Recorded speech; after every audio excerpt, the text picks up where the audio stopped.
하나님 말씀 함께 보겠습니다. 로마서 1장 17절 말씀 우리 함께 읽겠습니다. 로마서 1장 17절입니다.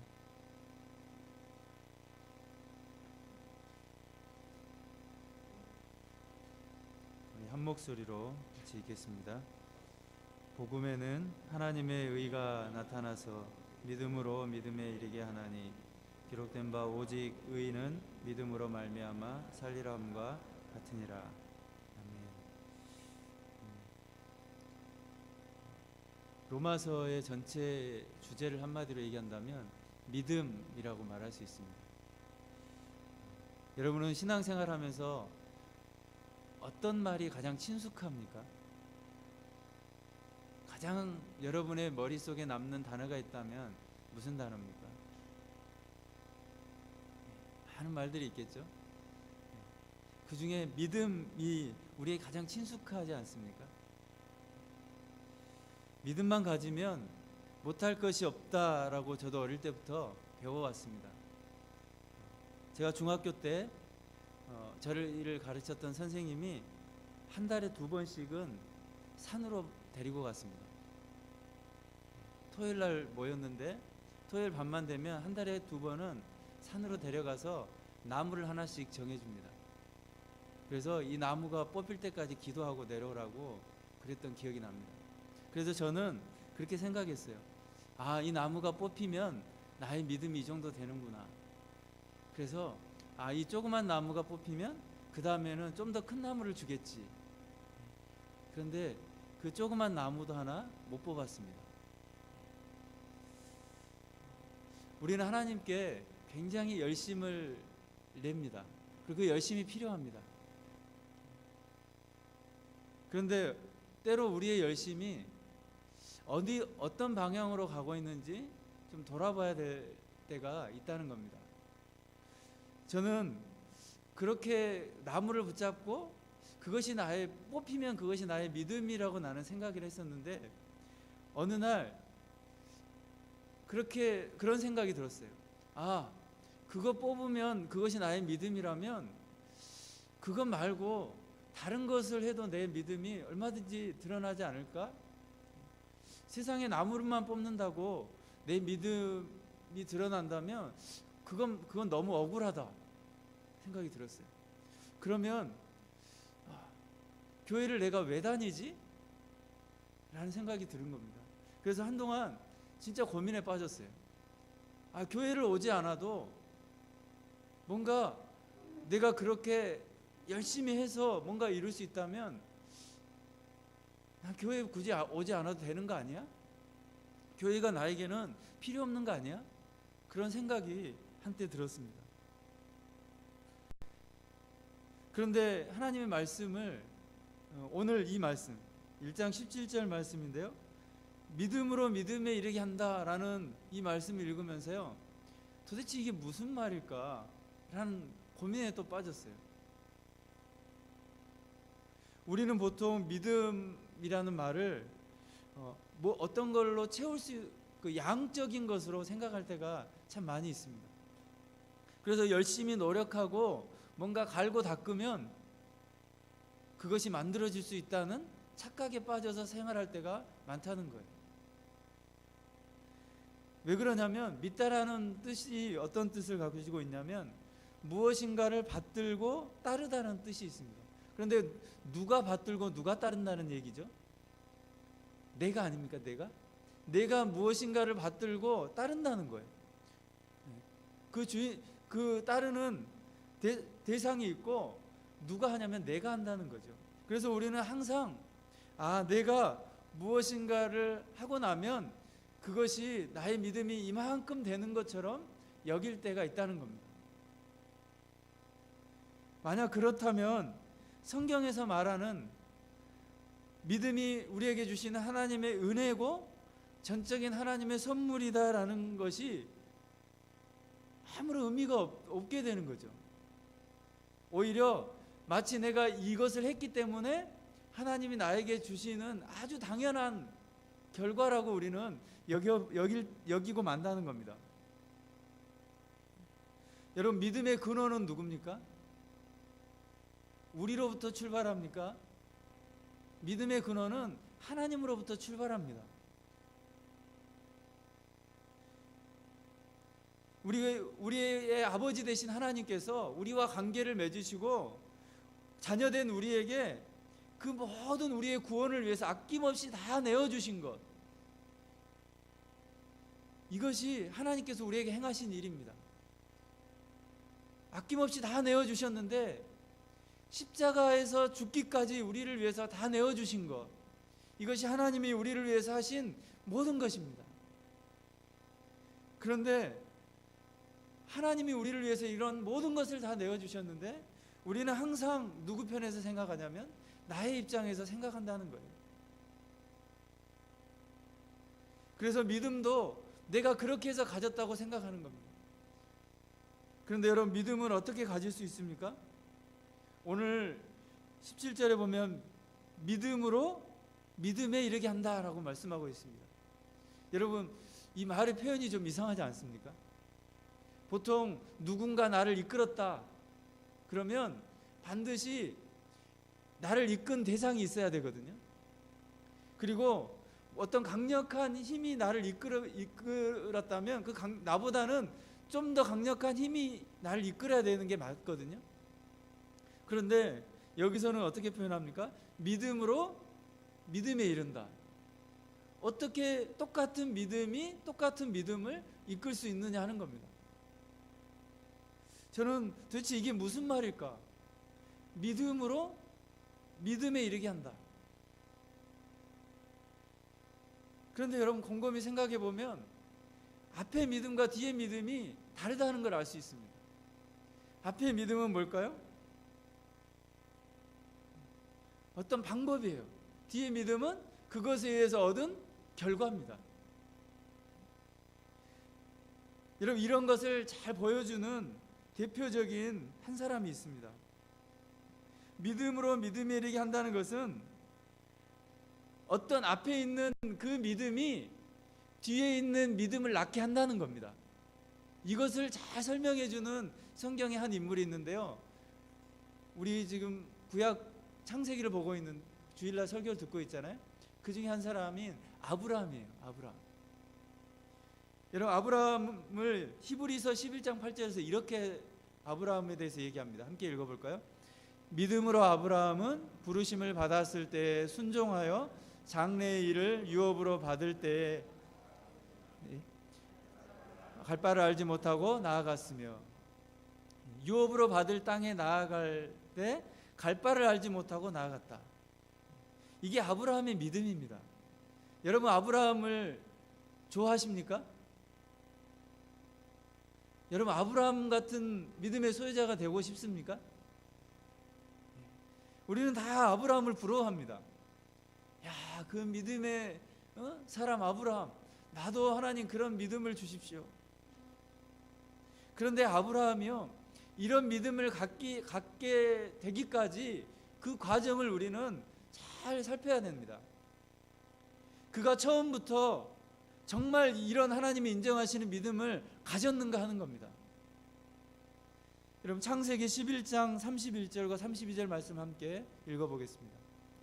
데라가 그 아들 아브람과 하란의 아들인 그의 손자 롯과 그의 며느리 아브람의 아내 사레를 데리고 갈대아인의 우를 떠나 가나안 땅으로 가고자 하더니 하란에 이르러 거기 거류하였. 데라는 나이가 205세가 되어 하란에서 죽었더라. 사실 아브람이 집을 떠나게 된 것은요, 아브람 자신이 그냥 스스로 떠난 것이 아니라 창세기 11장에 보면 아버지 그 데라가 그의 온 가족을 데리고 기존에 살던 곳을 떠났습니다. 그러니까 아브라함은 왜 떠나야 되는지 이유도 없이 아버지를 그냥 따라간 겁니다. 뿐만 아니라요, 아브라함의 가족은 우상을 만들어 팔았던, 그리고 그 우상을 섬기던 아버지 밑에서 자랐습니다. 그리고 그 우상 덕분에 잘 먹고 잘 사는 삶을 살고 있었어요. 이게 여호수아 24장 2절에 나옵니다. 함께 읽어볼까요?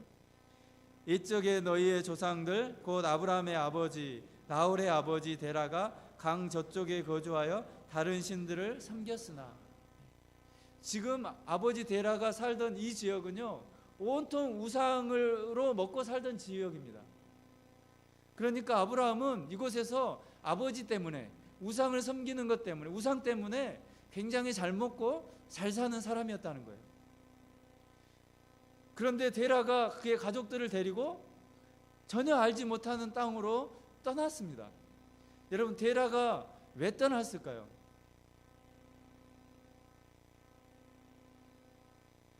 여기보다는, 여러분 그렇지 않으세요? 여러분의 거처를 옮기거나 아니면 신중하게 어디로 옮길 때, 지금 사는 곳보다는 좀 더 여기가 좀 편하고 여기가 좀 그래도 살기 좋고 여기가 좀 나을 거야. 그래서 여러분 거처를 신중하게 생각해서 옮기지 않습니까? 혹시 그러신 분 계세요? 그래, 여기는 정말 편하니까 난 저기 옮겨서 고생 한번 실컷 해봐야겠다 이러면서 집을 옮기신 분 계세요? 아니요, 이 땅에 사는 우리는요 그렇게 생각 안 해요. 왜냐하면 지금보다는 살기 좋은 거, 지금보다는 형편이 좋은 거, 지금보다는 돈을 더 많이 벌 수 있는 거, 지금보다는 우리 자녀들이 공부를 편하게 잘할 수 있는 거, 학군 좋은 거, 이런 것을 찾아서 옮기는 게 우리입니다. 그렇다면 데라는요, 우상 때문에 잘 살았다면 거기서 충분히 잘 살 수 있었는데, 그 집을 떠났다는 것은요, 데라가 뭔가 거기서 누릴 복을 생각했다는 거예요. 거기 가면 지금보다는 낫겠지, 거기 가면 지금보다 우리 가족이 뭔가 좀 활짝 펴는 그런 삶이 있지 않을까? 이런 기대감이 있었다는 거예요. 여러분, 그런데 우리가 아는 대로 데라가 떠났지만 어떻게 좋은 것을 얻었습니까? 그가 그 갈대우를 떠나고 하란에 머물렀잖아요. 하란에 머물면서 데라는 더 이상 나가지 못했어요. 그곳에서 한동안을 꽤 오랜 기간을 머뭅니다. 왜냐하면 가도 뭔가 보이는 게 없기 때문이에요. 분명히 내가 잘 살고 잘 먹고 뭔가 누렸는데 떠나고 나니까 보이는 게 없는 거죠. 그래서 데라는 더 이상 떠나지 못하는 거예요. 그래서 어디에서 인생을 마감합니까? 하란이라는 곳에서 가족들을 데리고 왔지만 거기서 그의 인생은 끝나고 마는 거예요. 그런데 거기서 이제 누구에게, 아브라함에게 하나님께서 그 약속을 주시잖아요. 그 아버지 데라에게 주셨던 약속을 우리가 잘 아는 대로 창세기 12장을 시작하면서 그 아브라함에게 하나님이 약속을 또 주는 거예요. 그리고 그 약속을 따라 아브라함이 또 떠납니다. 그런데 아브라함이 도착한 그 가나안 땅에 들어가서 아브라함이 아버지가 기대했던 대로 행복한 삶을 살았습니까? 여러분, 주일 설교를 여러분 쭉 들으셨잖아요. 그렇죠? 창세기 1장부터 쭉 주일 설교를 들어오셨는데 여러분 어때요? 아브라함이 그 가나안에서 뭐 잘 살고 잘 먹고 뭐 자기가 마음껏 누리며 살았습니까? 가자마자 그가 겪은 게 뭐였죠? 심한 기근을 맞잖아요. 그래서 어디로 가요? 애굽으로 내려갑니다. 하나님이 애굽으로 내려가라고 한 적도 없는데 그냥 애굽으로 내려가요. 그리고 그곳에서 또 무슨 일이 벌어졌어요?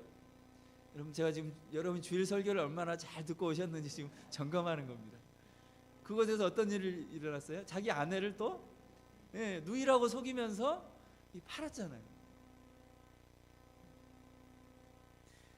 참, 그런데 하나님이 그렇게 하나님 말도 안 듣고 자기 마음대로 애굽으로 갔고 또 자기 아내를 누이라고 속인 그 아브라함을 벌해야 마땅하잖아요. 그런데 벌하지 않고 누구를 책망하냐면 자기 아내를 데리고 간 애굽 왕을 혼내시잖아요. 하나님. 왜 하나님이 아브라함을 이렇게 막 책망하지 않으셨을까요? 아브라함은 아직 그런 하나님의 어떤 훈련을 받을 만한 준비가 아직까지 되지 않은 거예요. 만약에 준비가 되지 않은데 막 훈련을 하면 아브라함이 어떻게 될까요? 뛰쳐나가지 않을까요? 아직 준비가 안 돼 있는 거예요. 그런데도 하나님은 아브라함을 어떻게 합니까? 용서해 주시고 그를 가나안으로 다시 이끄시고 또 모리아 산으로 이끌어 가시면서 하나님이 친히 아브라함을 이끌어 가시죠. 그러니까 아브라함 편에서는 아무것도 한 게 없어요. 그냥 하나님이 이끄시는 대로 따라갔을 뿐입니다. 그런데 하나님은 아브라함에게 어떻게 하시겠다는 거예요? 내가 너를 복을 주겠다. 복의 근원이 되게 하겠다. 그리고 너의 그 후손이 바다의 모래처럼 내가 만들어 주겠다. 그리고 하늘의 별처럼 내가 많아지도록 내가 하겠다. 누가 하겠다는 거죠? 하나님이 하시겠다는 거예요. 아브라함 내가 보니까 너 상당히 내가 보니까 잘하는데 그래서 내가 해주겠다는 게 아니고요. 하나님이 그냥 무조건 그런 약속을 하시면서 하시겠다는 거예요. 그래서 로마서 4장 2절에 보면 이렇게 말씀합니다. 아브라함이 만약에 그의 행위로 의롭다함을 받았다면 자랑할 것이 아무것도 없다. 이 말은 무슨 말씀이에요? 아브라함이 하나님께 인정받고 하나님의 약속을 받고 그렇게 자손의 그 약속을 받은 것은 전적인 누구의 은혜라는 겁니까? 하나님의 은혜라는 거예요. 너에게 어떤 것이 있어서가 아니라 내가 그런 것들을 다 주겠다. 그렇게 하나님께서 약속하시는 겁니다. 그러면서 하나님이 아브라함하고 약속한 다음에 그 재물을 갈라놓잖아요. 재물을 갈라놓고 하나님이 언약을 하시잖아요. 그런데 그 재물을 갈라놓은 사이로 누가 지나가시죠? 하나님이 지나가십니다. 원래는 아브라함도 같이 지나가야 돼요. 하나님만 지나가세요. 그 말은 아브라함 너가 어떤 뭔가 열심히 한다고 해서 너가 그 열심으로 내가 너에게 주는 것이 아니라 내가 일방적으로 너를 사랑하고 너를 인도하고 너에게 복을 주고 내가 하는 것이다 라는 것을 하나님이 보여주고 계신다는 겁니다. 여러분, 이것이 바로 앞에 있는 믿음이에요. 무슨 믿음입니까?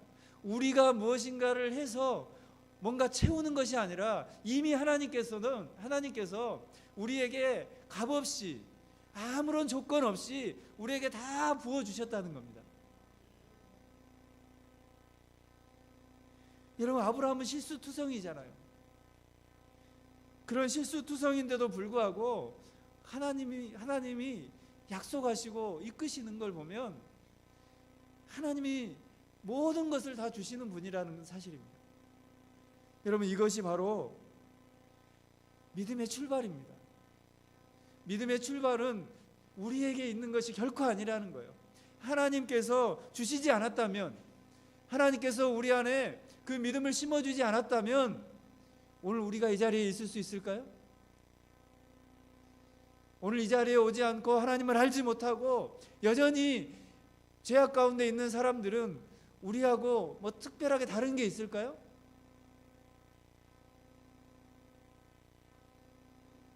여러분, 그들도 우리하고 똑같지 않습니까? 단지 우리는 하나님이 우리에게 값없이 모든 것을 다 부어주셨다는 것 뿐입니다. 그리고 그것이 누구의 것이 되었습니까? 바로 내 것이 되었다는 거예요. 바로 믿음은 거기에서부터 출발합니다. 그렇기 때문에 믿음은 하나님의 전적인 은혜요, 선물인 것입니다. 여러분, 이 사실을 믿으십니까? 믿음이 은혜고 선물이라는 것이 바로 성경이 우리에게 말씀해 주고 있는 겁니다. 여러분, 나중에 아브라함은 어떤 믿음을 갖습니까? 우리 히브리서 11장 18절 19절 말씀 함께 읽어볼까요? 그에게 이미 말씀하시기를 내 자손이라 칭할 자는 이삭으로 말미암으리라 하셨으니 그가 하나님이 능히 이삭을 죽은 자 가운데서 달리 살리실 줄로 생각한지라 비유컨대 그를 죽은 자 가운데서 도로 받은 것이니라. 여러분, 아브라함이 어떤 믿음을 갖게 됐습니까? 나중에 처음에는 실수투성이고 뭐 하나님의 말씀을 따라 움직이지도 않고 아내를 누이라고 속이고 뭔가 부족한 것뿐이지만 하나님이 이삭에게 어떤 믿음을 주셨어요? 아니, 아브라함에게요? 자기 아들 이삭을 죽은 자 가운데서 다시 살리실 줄을 믿는 믿음을 아브라함에게 주셨다는 겁니다. 아브라함이 뭔가를 해서 하나님께 뭔가 열심히 해서 그 믿음을 자기 스스로 얻게 된 것이 아니라 하나님이 그를 연단하시고 훈련시키시고 연약한 가운데서도 그를 이끌어 가시면서 이런 이삭을 다시 살리실 줄을 믿는 믿음을 하나님이 아브라함에게 부어주셨다는 겁니다. 여러분, 우리가 이런 믿음을 갖게 되기를 원합니다. 우리의 믿음은 우리가 뭔가를 해서 채워질 수 없는 겁니다. 하나님만이 채워질 수 있다는 사실입니다. 그렇지 않으면 우리는 어떻게 될까요? 자꾸 우리는 뭘 드러내요? 우리 인간의 본성이 어떻습니까? 늘 우리는 우리 자신을 드러내기를 좋아해요. 그렇지 않습니까? 뭔가를 하면 우리 내면에는 알아주기를 원하고 뭔가 이걸 인정받기를 원하고 늘 우리 속에는 그런 마음들이 자리 잡고 있다는 겁니다. 만약에 우리에게 주신 것이 하나님의 은혜요 선물이라는 사실을 우리가 확신하지 아니하고 깨닫지 않으면 우리는 늘 우리로부터 뭔가 우리 자신을 드러내려고 할 겁니다. 그런데 우리가 이 저녁에 다시 한번 우리 자신을 돌아보면서 하나님, 믿음은 하나님이 주신 겁니다. 여러분, 그것이 바로 믿음으로라는 말입니다. 그리고 믿음으로 이르게 한다는 것은 무엇이에요?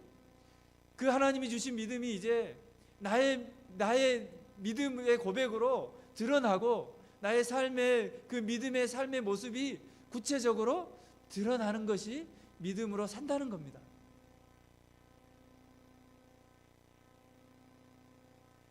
여러분, 하박국 2장 4절에 보면 이렇게 말씀하죠. 오늘 로마서에 있는 말씀처럼 한번 읽어보겠습니다. 보라, 그의 마음은 교만하며 그 속에서 정직하지 못하나 의인은 그의 믿음으로 말미암아 살리라. 의인은 무엇으로 산다고요? 믿음으로 산다는 겁니다. 여러분, 하박국 당시에도 어땠어요? 하박국이 하나님 앞에 늘 이렇게 물었어요. 하나님, 정말 하나님을 믿는 사람들이 이렇게 고난을 당하고 고통을 당하는 이유가 뭡니까 도대체? 하나님, 그 이유를 좀 속 시원하게 말씀해 주시면 안 됩니까? 이 말 속에는 하박국 안에 이런 마음이 있는 거예요. 하나님, 우리는 저 우상을 섬기는 사람들하고는 다릅니다.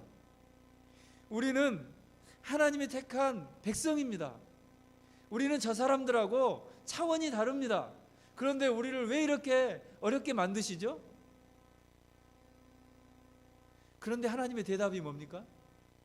하나님의 대답이 이겁니다. 의인은 믿음으로 사는 것이다. 이게 하나님의 대답이에요. 여러분 이렇게 하나님께 원망해 본 적 없으세요?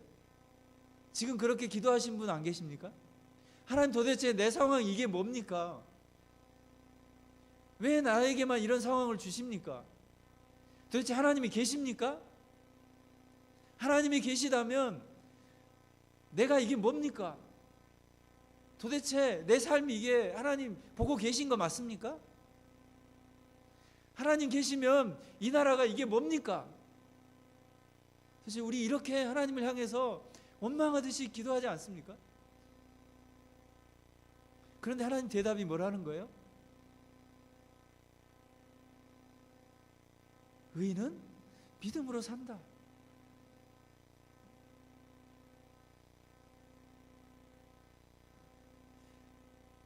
의인은 믿음으로 산다. 하나님이 너에게 주는 그 믿음을 삶에서 드러내고 그 믿음을 이제 그 믿음으로 힘을 얻어서 내가 사는 것이다. 너의 힘으로 사는 것이 아니다.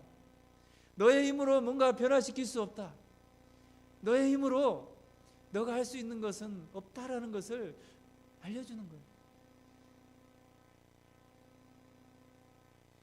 여러분, 우리는 하나님이 주신 힘으로만 살 수 있는 줄 믿습니다. 그래서 하박국은 하박국 3장 2절에 이렇게 고백합니다. 그것을 깨닫고 나서요, 하박국의 고백이에요. 한번 읽어보겠습니다. 여호와여, 내가 주께 대한 소문을 듣고 놀랐나이다. 여호와여, 주는 주의 일을 이 수년 내에 부응하게 하옵소서. 이 수년 내에 나타내시옵소서. 진노 중에라도 긍휼을 잊지 마옵소서. 그렇게 하나님께 대해서 왜 이럽니까? 왜 이럽니까? 이유가 뭡니까? 이렇게 얘기했던 하박국이요, 의인이 믿음으로 산다, 이 말을 깨닫고 나서 이런 고백을 하는 거예요. 이 말 뜻은 무엇이냐면, 하나님, 내가 부자가 되고 뭔가 내가 필요한 것들을 채워주세요, 이게 아니라 하나님이 주시는 것으로 내가 산다면, 내가 사는 것이 하나님이 주시는 것으로 내가 힘을 얻어서 사는 것이라면, 그 악한 바벨론을 들어서라도 나를 그 악에서 구해 주십시오. 내가 벌을 받고 있을 때라도 장차 임할 구원을 준비하게 해 주십시오. 여러분, 여기서 부흥이란 말이 나오잖아요. 부흥이 성경에 여기 한 구절 나옵니다. 한 군데 나와요. 한글로 번역된 부흥이라는 말이요, 성경에는 딱 여기 한 군데 나옵니다. 그런데 이 부흥은, 우리는 부흥을 달라고 많이 얘기하잖아요. 뭐 양적으로도 채워주고 질적으로도 채워주는 부흥, 정말 하나님 이런 부흥이 필요합니다. 그런데 하박국은 이 부흥을 뭐라고 얘기하냐면, 하나님을 아는 거예요. 믿음으로 산다는 것을 깨닫는 부흥입니다. 그것을 깨닫게 될 때 진짜 부흥을 경험한다는 거예요. 그래서 하박국이 마지막에 어떤 고백을 합니까? 하박국 3장 17절과 18절 한번 읽어볼까요? 비록 무화과 나무가 무성하지 못하며 포도나무에 열매가 없으며 감람나무에 소출이 없으며 밭에 먹을 것이 없으며 우리의 양이 없으며 외양간에 소가 없을지라도 나는 여호와로 말미암아 즐거워하며 나의 구원의 하나님으로 말미암아 기뻐하리로다. 여러분, 아멘이십니까? 우리는 어릴 때 굉장히 찬양 많이 했어요. 율동도 하고 무화과 나뭇잎이 마르고 참 재밌게 했어요. 그런데요, 이게 재미있는, 그냥 율동하면서 찬양하는 그 정도의 곡이 아니라는 겁니다. 무엇을 깨닫고 나는 고백이에요? 나에게는 하나님이 주시는 은혜가 필요하구나. 내가 그래서 산 자가 됐구나. 내가 그래서 지금 살아있구나. 내가 지금 그래서 그 힘으로 사는 거구나. 그래서 내가 지금 아무것도 없을지라도 그것만 있으면 나는 기뻐하고 나는 감사할 수 있다. 이 하박국의 고백입니다. 여러분, 앞으로 이 찬양 하실 때 이것을 꼭 생각하시기 바랍니다. 율동도 좋은데요, 재밌게 막 율동하는 것도 좋은데, 진짜 하나님이 나의 전부구나. 하나님이 나에게 주시지 않았다면, 나에게 주신 것이 없다면 나는 아무것도 가질 게 없구나. 그 하나님이 나의 아버지 되시구나. 그 하나님이 오늘도 나에게 힘을 주시는구나. 그 하나님이 나를 오늘도 이끌어 주시는구나. 그 하나님이 오늘도 나의 그 어려움 가운데, 해결해야 될 문제 가운데, 나의 가정의 문제 가운데, 내 직장의 문제 가운데 여전히 하나님은 잠잠하신 하나님이 아니고, 여전히 그 하나님은 나를 지금도 이끌어 가시는 하나님이시구나. 우리가 그것 때문에 기뻐하고 감사하게 되는 거 아닙니까? 이것이 바로 하나님이 우리에게 베푸신 은혜입니다. 그래서 에베소서 2장 8, 9절에도 뭐라고 말씀합니까? 너희가 그 은혜에 의하여 믿음으로 말미암아 구원을 받았으니 이것이 너희에게서 난 것이 아니요 하나님의 선물이라. 행위에서 난 것이 아니니 이는 누구든지 자랑하지 못하게 함이니라. 하나님이 우리에게 주신 모든 것이 은혜요 선물이라는 겁니다. 그렇기 때문에 여러분, 우리의 구원이 흔들릴 수 있습니까? 우리의 구원이 흔들릴 흔들릴 수 없는 이유가 무엇이에요? 그 구원이 하나님으로부터 주어졌기 때문입니다.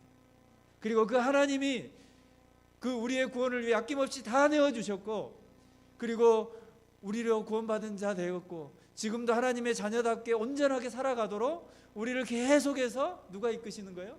하나님이 이끌어가고 계시기 때문에 우리의 구원이 결코 흔들릴 수 없고, 우리가 어려움 중에서도 결코 낙심할 수 없고,